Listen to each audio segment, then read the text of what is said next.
బతికినంతకాలం ధైర్యం వస్తుంది, స్ఫూర్తి వస్తుంది, దేశ భక్తిని పెంచుకోవాలని ఈ సందర్భంగా అందరికీ కూడా తెలియజేస్తూ ఇటువంటి కార్యక్రమంలో పాల్గొంచుకొని నేను అందరినీ కావాల్సిన వస్తువులు ఉందని అడుగుతున్నా.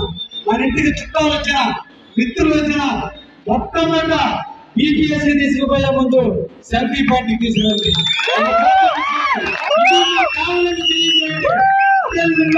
ఉద్యోగస్తులు కూడా కావాలని మంచి ప్రతి ఉద్యోగస్తుడు ఉద్యోగం ధర్మం ఇచ్చే ఇక్కడ ట్రాన్స్ఫర్ అయి వస్తే ట్రాన్స్ఫర్ అయ్యి జాయినింగ్ వెంటనే ఒకసారి ఇక్కడికి వచ్చి సెల్ఫీ పార్టీలు తిరిగి ఐ లవ్ కావాలనే వినాదంతో ఫోటో దిగి కావాలని ప్రేమ వాళ్ళే ఇక్కడ ఉద్యోగం చేయాలనే దాన్ని కూడా మేము రూపకల్పన చేశాము.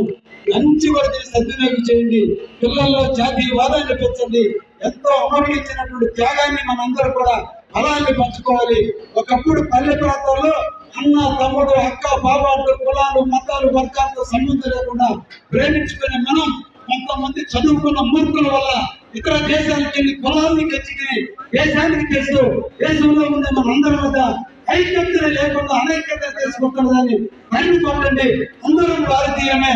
డాక్టర్ దగ్గరికి ప్రాణాన్ని అర్పించడానికి పోయేటప్పుడు లేని కులం, ఓట్లేసేటప్పుడు కులాన్ని చూడడం ఈ సందర్భంగా పెట్టుకుంటూ ఒక మహత్తర కార్యక్రమానికి అందరూ సహకరించి కావలి పట్టణ కమిటీ వాళ్ళకి అన్ని తెలుగుదేశం బీజేపీ జనసేన నాయకులందరూ కూడా ప్రభుత్వ అధికారులకి ముఖ్యంగా పోలీసు వారు చాలా శ్రమతో చేసినటువంటి దానికి అదేవిధంగా పత్రికా మిత్రులకు ఎలా ఎలక్ట్రానిక్ మీడియా వారికి అందరూ కూడా పేరు పేరున శిరస్సు